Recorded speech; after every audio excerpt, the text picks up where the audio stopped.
Hello friends, स्वागत है आपके अपने यूट्यूब चैनल AK2 एजुकेशन में।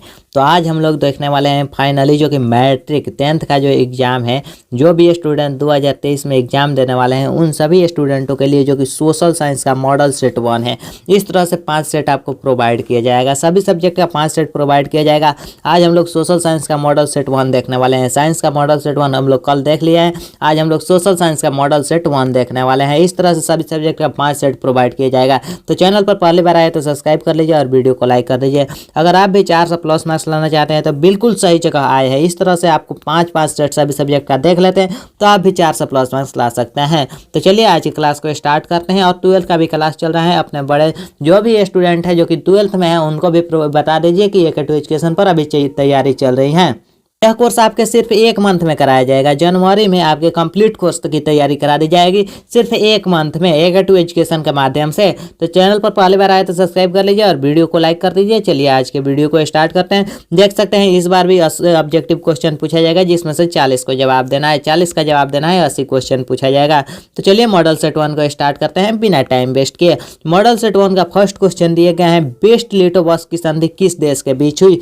बेस्ट लिटोवस्क की जो संधि हुई वह किस देश की बीच हुई। ऑप्शन ए में दिए गए रूस और इटली, ऑप्शन बी में दिए गए हैं रूस और फ्रांस, और ऑप्शन सी में रूस और इंग्लैंड, और ऑप्शन डी में दिए गए हैं रूस और जर्मनी। तो जो बेस्ट लिटोवस्क की जो संधि हुई वह रूस एवं जर्मनी के बीच हुई। किसके बीच हुई? तो रूस एवं जर्मनी के बीच हुई। चलिए अगला क्वेश्चन देखते हैं। अगला क्वेश्चन दिए गए हैं कि मार्च 1946 में फ्रांस तथा वियतनाम के बीच होने वाला समझौता किस नाम से जाना जाता है। जो कि मार्च 1946 में जो फ्रांस तथा वियतनाम के बीच जो समझौता हुआ वह किस नाम से जाना जाता है। ऑप्शन ए में दिए गए हैं तितसिन, ऑप्शन बी में कैटन, और ऑप्शन सी में दिए गए हैं होचिमिन, और ऑप्शन डी में दिए गए हैं इनमें से कोई नहीं। तो फिर मार्च 1946 के जो वियतनाम और फ्रांस के बीच जो समझौता हुआ इनमें से कोई नहीं हो जाएगा, इनमें से कोई नहीं, उसका नाम ही नहीं दिए गए हैं, इनमें से कोई नहीं हम मारेंगे, इसका राइट आंसर होगा। चलिए अगला क्वेश्चन देखते हैं। अगला क्वेश्चन दिए गए हैं कि बोल रहा है कि पूर्ण स्वराज्य की मांग का प्रस्ताव कांग्रेस के किस वार्षिक अधिवेशन में पारित हुई। किस वार्षिक अधिवेशन में पारित हुआ हमें यह बताना है। तो जब पारित हुआ वह 1929 लाहौर के में पारित हुआ, 1929 लाहौर वार्षिक अधिवेशन में पारित हुआ, जो कि ऑप्शन नंबर है इसका राइट आंसर हो जाएगा। चलिए अगला क्वेश्चन दिया गया है कि वल्लभ भाई पटेल को सरदार की उपाधि किसान आंदोलन के दौरान दी गई। सरदार की उपाधि जो है वल्लभ भाई पटेल को किसान आंदोलन के दौरान दी गई। तो किसके दी गई? बारदोली या अहमदाबाद या खेड़ा या चंपारण। तो बारदोली में दी गई। किसान आंदोलन के दौरान वल्लभ भाई पटेल को सरदार की उपाधि दी गई बारदोली में, जो कि ऑप्शन नंबर है इसका राइट आंसर हो जाएगा। चलिए अगला क्वेश्चन देखते हैं। अगला क्वेश्चन दिए गए हैं कि भारत के लिए पहला फैक्ट्री एक्ट कब पारित हुआ। भारत के लिए पहला फैक्ट्री एक्ट कब पारित हुआ। ऑप्शन है 1838, 1858, 1881, 1911 दिए गए। तो भारत के लिए पहला फैक्ट्री एक्ट कब पारित हुआ हमें बताएं। तो भारत के लिए जो पहला फैक्ट्री एक्ट पारित हुआ वह 1881 ईस्वी में पारित हुआ। कब पारित हुआ? तो 1881 ईस्वी में पारित हुआ। अगला क्वेश्चन दिए गए हैं कि पूंजीपति वर्ग के द्वारा किस वर्ग के शोषण हुआ। पूंजीपति वर्ग के द्वारा किस वर्ग के शोषण किया गया हमें यह बताना है। श्रमिक वर्ग या मध्यम वर्ग या कृषक वर्ग या सभी वर्ग। तो जो पूंजीपति वर्ग के द्वारा किस वर्ग का शोषण किया गया। तो पूंजीपति वर्ग के द्वारा श्रमिक वर्ग का भी शोषण किया गया, मध्यम वर्ग का भी शोषण और कृषि वर्ग का भी शोषण, सभी का शोषण किया गया, जो कि ऑप्शन नंबर डी इसका राइट आंसर हो जाएगा। चलिए अगला क्वेश्चन दिए गए हैं कि आधुनिक युग में अर्थव्यवस्था के क्षेत्र में होने वाली सबसे बड़ी क्रांति कौन सी है। आधुनिक युग में अर्थव्यवस्था के क्षेत्र में होने वाली सबसे बड़ी क्रांति कौन सी है हमें बताना है। तो सबसे बड़ी क्रांति कौन है? वाणिज्यिक क्रांति या औद्योगिक क्रांति या साम्यवादी क्रांति या भौगोलिक क्रांति। तो जो सबसे बड़ी क्रांति है वह क्रांति होती है औद्योगिक क्रांति होती है। कौन क्रांति है? तो औद्योगिक क्रांति इसका राइट आंसर हो जाएगा। अगला क्वेश्चन दिया गया है कि भूमंडलीकरण की शुरुआत किस दशक में हुई। भूमंडलीकरण की शुरुआत किस दशक में हुई? 1990 में या 1960 में या 1970 या 1980। तो हमें बताना है भूमंडलीकरण की शुरुआत किस दशक में हुई। तो भूमंडलीकरण की शुरुआत जो हुई 1990 के दशक में हुई। कब हुई? तो 1990 के दशक में, जो कि ऑप्शन नंबर ए हो जाएगा इसका राइट आंसर। अगला क्वेश्चन दिए गए हैं, गुटेनबर्ग ने सर्वप्रथम किस पुस्तक की छपाई की? गुटेनबर्ग ने सबसे पहले किस पुस्तक की छपाई की? ऑप्शन ए में कुरान, ऑप्शन बी में गीता, ऑप्शन सी में हदीस और ऑप्शन डी में दिए गए हैं बाइबिल। तो गुटेनबर्ग ने सर्वप्रथम किस पुस्तक की छपाई की? तो सबसे पहले गुटेनबर्ग ने बाइबिल पुस्तक की छपाई की, बाइबिल पुस्तक की छपाई की, जो कि ऑप्शन नंबर डी हो जाएगा इसका राइट आंसर। चलिए अगला क्वेश्चन दिए गए हैं कि विश्व में सर्वप्रथम मुद्रण की शुरुआत कहाँ हुई? विश्व में सर्वप्रथम मुद्रण की शुरुआत कहाँ हुई? तो सबसे पहले मुद्रा की शुरुआत कहाँ हुई? भारत में या जापान में या चीन में या अमेरिका में? तो सबसे पहले जो मुद्रा की शुरुआत हुई वह चीन में हुई। कहाँ हुई? तो चीन में हो जाएगा इसका right answer, option number C. चलिए अगला क्वेश्चन दिए गए हैं कि मेढक के प्रजनन प्रक्रिया को बाधित करने वाला रसायन कौन सा है? मेढक के प्रजनन प्रक्रिया को बाधित करने वाला रसायन कौन सा है? बेंजीन है या यूरिया है या एड्रीन है या फास्फोरस है? तो मेढक के प्रजनन प्रक्रिया को बाधित करने वाला रसायन जो है वह हो जाएगा एड्रीन है जो कि मेढक के प्रजनन को बाधित कर सकता है। अगला क्वेश्चन दिए गए हैं जो कि बिहार में अति जल दोहन से भूमिगत जल में किस तत्व का संकेंद्रण बढ़ा है? भूमिगत जल से किस तत्व का संकेंद्रण बढ़ गया है हमें बताना है। फ्लोराइड का या क्लोराइड का या आर्सेनिक का या लोटा का? तो किसका बढ़ गया है संकेंद्रण हमें बताना है। तो जिसका संकेंद्रण बढ़ गया है वह है आर्सेनिक। किसका? तो आर्सेनिक का संकेंद्रण बढ़ गया है, जो कि ऑप्शन नंबर सी हो जाएगा। नेक्स्ट क्वेश्चन दिए गए हैं कि संविधान की धारा का संबंध किससे है हमें बताना है। ऑप्शन ए में वन्य जीवों तथा प्राकृतिक संसाधनों से, ऑप्शन बी में मुद्रा से और ऑप्शन सी में दिए गए जल संसाधन संरक्षण से और ऑप्शन डी में दिया गया खनिज संपदा संरक्षण से।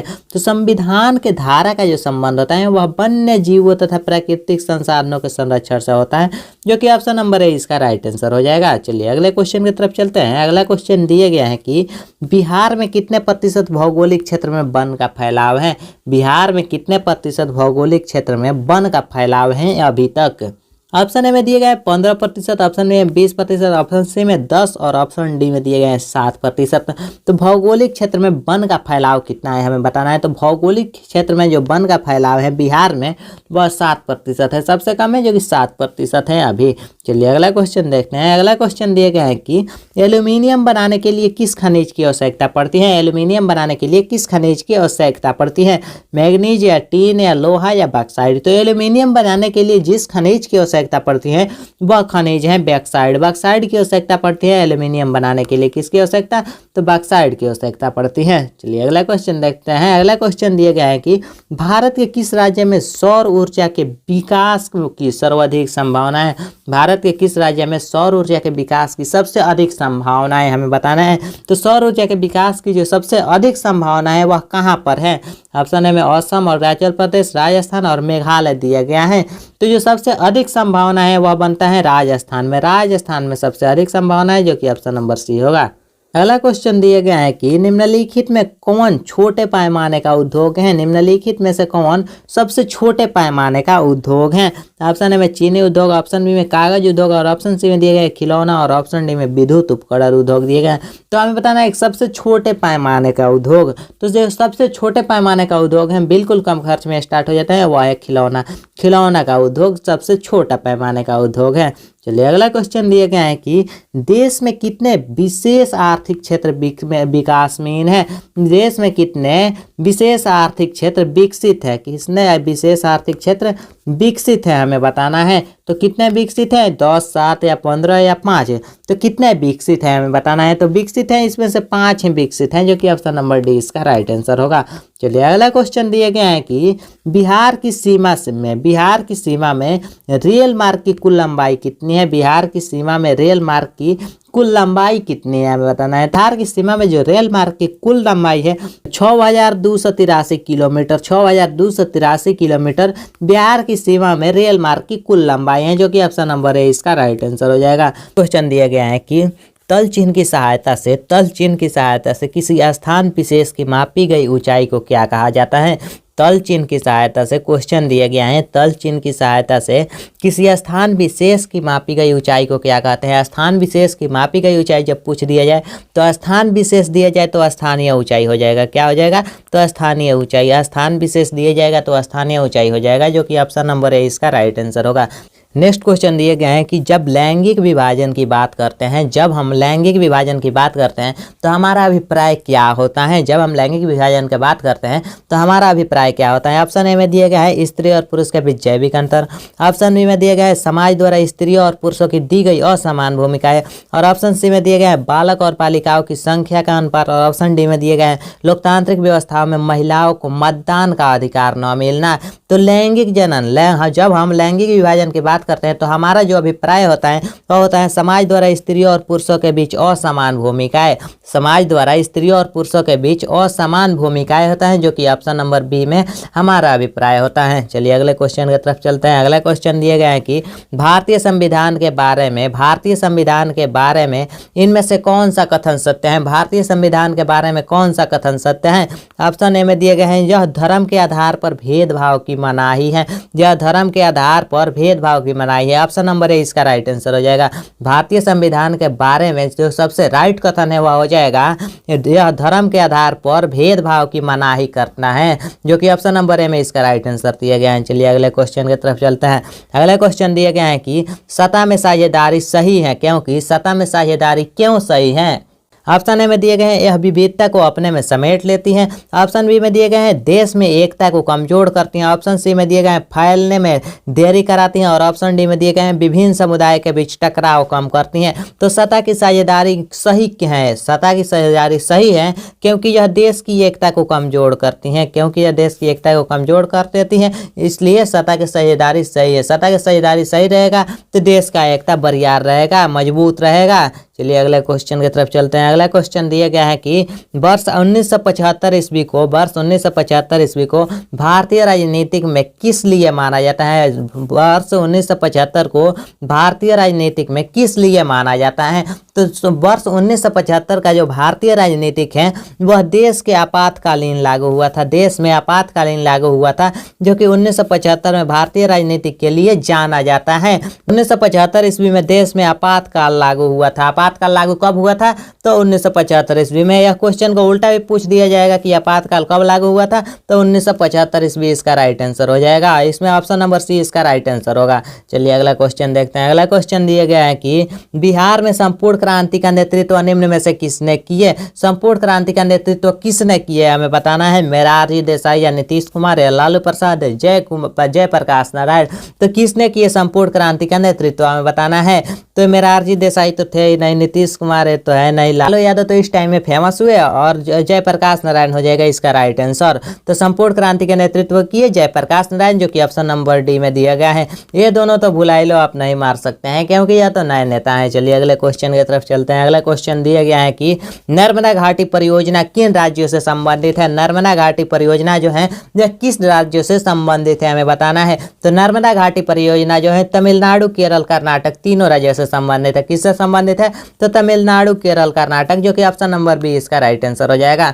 चलिए अगला क्वेश्चन देखते हैं। अगला क्वेश्चन दिया गया है कि निम्न में से किस लोकतंत्र का प्राण कहा जाता है। निम्न में से किसे लोकतंत्र का प्राण माना जाता है। तो इनमें से किसे लोकतंत्र का प्राण माना जाता है। ऑप्शन ए में सरकार, ऑप्शन बी में न्यायपालिका, और ऑप्शन सी में दिए गए हैं संविधान, और ऑप्शन डी में दिए गए हैं राजनीतिक दल। तो किसे लोकतंत्र के प्राण माना जाता है तो किसे लोकतंत्र का प्राण माना जाता है हमें बताना है। तो लोकतंत्र के प्राण, राजनीतिक दल को लोकतंत्र के प्राण माना जाता है, जो कि ऑप्शन नंबर डी हो जाएगा। राजनीतिक दल को लोकतंत्र का प्राण माना जाता है। चलिए अगला क्वेश्चन देखते हैं। अगला क्वेश्चन दिया गया है कि दल बदल कानून निम्न में से किस पर लागू होता है। दल बदल जो कानून है वह किस पर लागू किया जाता है। तो दल बदल कानून किस पर लागू होता है, जल्दी जल्दी आप लोग कमेंट बॉक्स में जवाब दीजिए। तो दल बदल जो कानून है वह सांसदों और विधायकों पर होता है, संसद और विधायक पर लागू होता है दल बदल कानून, जो कि ऑप्शन नंबर ए में दिया गया है। चलिए अगला क्वेश्चन देखते हैं। अगला क्वेश्चन दिया गया है कि जनता दल यूनाइटेड पार्टी का गठन कब हुआ। जनता दल यूनाइटेड पार्टी का गठन कब हुआ। तो जनता दल यूनाइटेड पार्टी का गठन कब हुआ। ऑप्शन ए में दिया गया 1992, ऑप्शन बी में 1999, और ऑप्शन सी में दिए गए 2003, और ऑप्शन डी में दिए गए 2004। तो हमें बताना है जनता दल यूनाइटेड पार्टी का गठन कब हुआ। तो जनता दल यूनाइटेड पार्टी का गठन 1999 ईस्वी में हुआ। 1999 ईस्वी में किस पार्टी का गठन हुआ? तो जनता दल यूनाइटेड पार्टी का गठन हुआ। चलिए अगला क्वेश्चन देखते हैं। अगला क्वेश्चन दिए गए हैं कि निम्न में से कौन अर्थव्यवस्था के प्राथमिक क्षेत्र में सम्मिलित है? इनमें से कौन अर्थव्यवस्था के प्राथमिक क्षेत्र है? इनमें से कौन प्राथमिक क्षेत्र है हमें बताना है।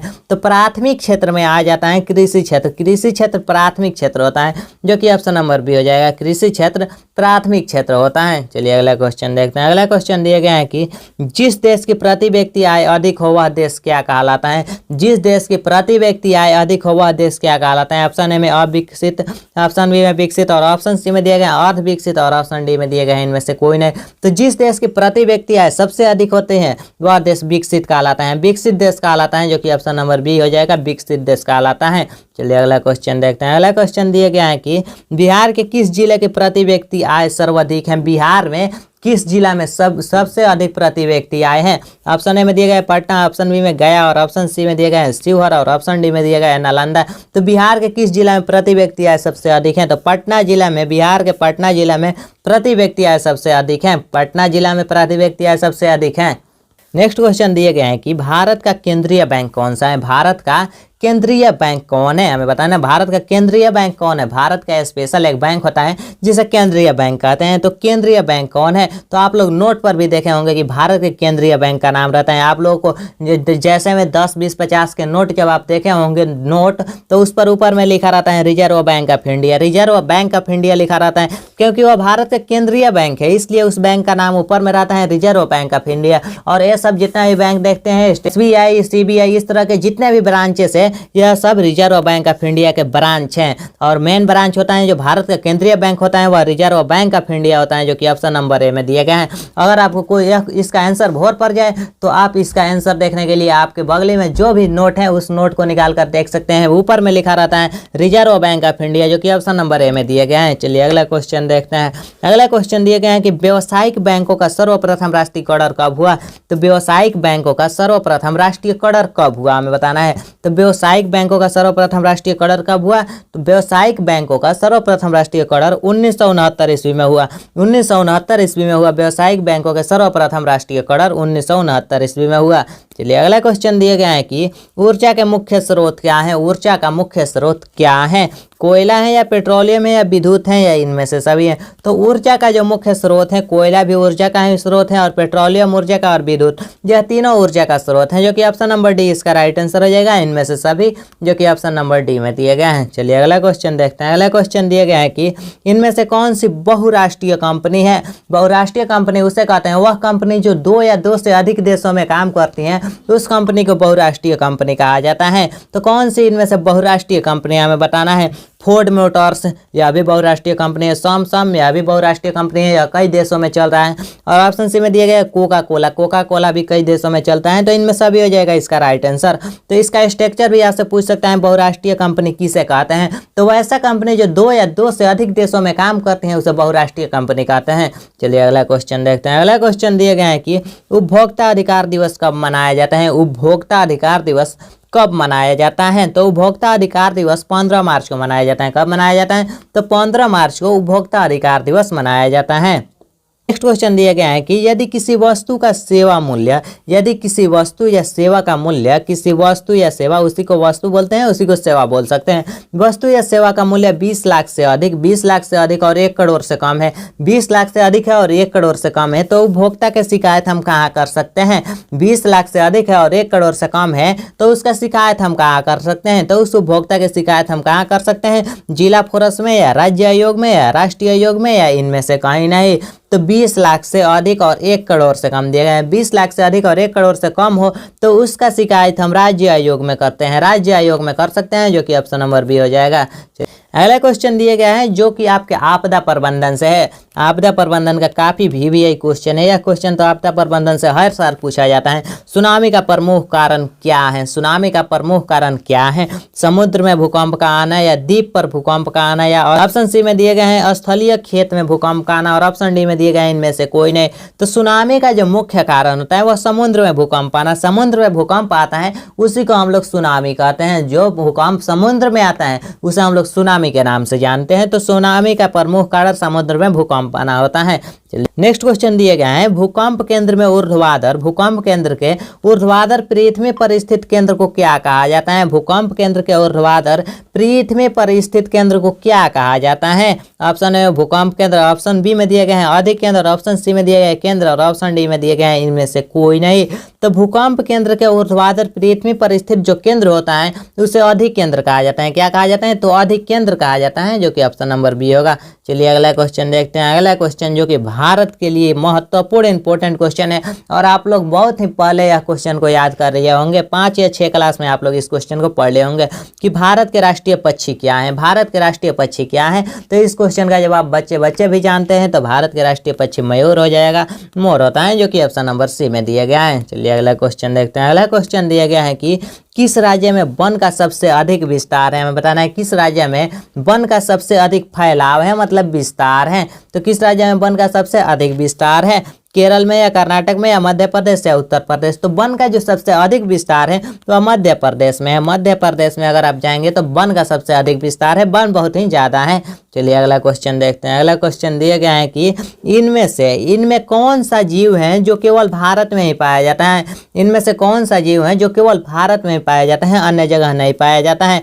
घड़ियाल है या डॉल्फिन है या व्हेल है या कछुआ है? तो कौन सा जीव है जो केवल भारत में ही पाया जाता है? तो जो केवल भारत में पाया जाता है वह है घड़ियाल। घड़ियाल जो है जो केवल भारत में पाया जाता है, भारत से बाहर नहीं पाया जाता है। तो घड़ियाल केवल भारत में पाया जाता है। चलिए अगला क्वेश्चन देखते हैं। अगला क्वेश्चन दिया गया है कि टेक्सोला का उपयोग होता है। टेक्सोला का उपयोग किस लिए किया जाता है, किस में किया जाता है? मलेरिया में या एड्स में या कैंसर में या टीबी के लिए? तो टेक्सोल का प्रयोग किस लिए किया जाता है, किस में किया जाता है? तो टेक्सोल का प्रयोग कैंसर में किया जाता है। किस में किया जाता है? तो कैंसर में टेक्सोल का प्रयोग किया जाता है। चलिए नेक्स्ट क्वेश्चन दिया गया है, चरक का संबंध किससे है? चरक का संबंध किससे है? तो हमें बताना है कि चरक का संबंध किस देश से है, किस देश से चरक का संबंध है। म्यांमार से दिया गया, ऑप्शन बी में श्रीलंका से, ऑप्शन सी में भारत और ऑप्शन डी में नेपाल दिए गए हैं। तो चरक का संबंध जिससे है वह है भारत में से, भारत से चरक का संबंध है, जो कि ऑप्शन नंबर सी में दिए गए हैं। चलिए अगला क्वेश्चन देखते हैं। अगला क्वेश्चन दिया गया है कि वन संरक्षण एवं प्रबंधन के दृष्टि से वनों को कितने वर्गों में बांटा गया है? वन संरक्षण एवं प्रबंधन के दृष्टि से वनों को कितने वर्गों में बांटा गया है? 4 वर्ग, 3 वर्ग, 5 वर्ग या इनमें से कोई नहीं? तो वन संरक्षण एवं प्रबंधन के दृष्टि से आप लोग भूगोल में पढ़े होंगे, वनों को 3 वर्गों में बांटा गया है। कितने वर्गों में? तो वनों को 3 वर्गों में बांटा गया है। चलिए अगला क्वेश्चन देखते हैं। अगला क्वेश्चन दिया गया है कि बिहार में कितने प्रतिशत भौगोलिक क्षेत्र में वन है? बिहार में कितने प्रतिशत भौगोलिक क्षेत्र में वन का विस्तार है? हमें बताना है बिहार में कितने प्रतिशत भौगोलिक क्षेत्र में वन का विस्तार है। तो बिहार में बहुत कम वन का विस्तार है, तो इस पौधा को ज़्यादा से ज़्यादा लगाइए। और बिहार में जो वन का भौगोलिक क्षेत्र है वह 7% है बिहार में, 7% बिहार में वन है। चलिए अगला क्वेश्चन देखते हैं। अगला क्वेश्चन दिया गया है कि वन स्थितिज रिपोर्ट के अनुसार भारत में वन का विस्तार कितना है? वन स्थितिज रिपोर्ट के अनुसार भारत में वन का विस्तार कितना है? तो वन स्थितिज रिपोर्ट के अनुसार भारत में वन का विस्तार 20.55% भौगोलिक क्षेत्र में है, 20.55% भौगोलिक क्षेत्र में है। चलिए अगला क्वेश्चन देखते हैं। अगला क्वेश्चन दिया गया है कि संविधान की धारा 21 का संबंध किससे है? तो संविधान की धारा 21 का संबंध आप लोग जानते होंगे। संविधान के जो धारा 21 का संबंध है वह वन्य जीवों तथा प्राकृतिक संसाधनों के संरक्षण से है। किससे है? तो वन्य जीवों तथा प्राकृतिक संसाधनों के संरक्षण से है संविधान के धारा 21 का संबंध। धारा 21 का संबंध, धारा भी समझ लीजिए। चलिए अगला क्वेश्चन दिया गया है कि प्राकृतिक संसाधनों का संरक्षण, प्राकृतिक संसाधनों का संरक्षण 1968 में कौन सा कन्वेंशन हुआ था? 1968 में कौन सा कन्वेंशन हुआ था? हमें बताना है। तो 1968 में कौन सा कन्वेंशन हुआ था?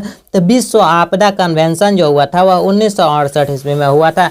कब हुआ था? तो 1968 ईस्वी में विश्व आपदा कन्वेंशन हुआ था, जो कि ऑप्शन नंबर सी इसका राइट आंसर हो जाएगा। पीडीएफ का लिंक नीचे डिस्क्रिप्शन में दिया गया है, वहां से डाउनलोड कर लीजिए और इस नंबर पर व्हाट्सअप कर दीजिए। अगर डाउनलोड नहीं हो रहा है, कोई क्वेश्चन समझ में नहीं आ रहा है, तो इस नंबर पर बिल्कुल स्क्रीनशॉट मारकर भेज सकते हैं, आपको सोल्व कर दिया जाएगा। कॉल के माध्यम से आपको सोल्व कर दिया जाएगा, कोई डाउट नहीं रहेगा। और 10th 12th का कंप्लीट कोर्स अभी क्रैश कोर्स चल रहा है। आपको छोटे भाई बहन या बड़े जो भी स्टूडेंट 10th में और 2023 में एग्जाम देने वाले हैं, 1 मंथ है, मात्र 1 मंथ जनवरी में, वो अभी कंप्लीट तैयारी कर 400+ मार्क्स लाना चाहते हैं, तो इस नंबर पर व्हाट्सअप करें और उसको बिल्कुल फ्री में प्रोवाइड किया जाएगा। सभी PDF बिल्कुल फ्री में मिलेगा। हर सब्जेक्ट का 5 सेट प्रोवाइड किया जाएगा। ऑब्जेक्टिव कुछ सब्जेक्टिव सभी मिलेगा। शॉर्ट क्वेश्चन मिलेगा, लॉन्ग क्वेश्चन मिलेगा। ऐसे लिखने का ट्रिक सिखाया जाएगा, समरी लिखने का ट्रिक सिखाया जाएगा कि हमें लिखने नहीं आता है तो किस तरह लिखें कि हमें पूरा में पूरा नंबर मिले।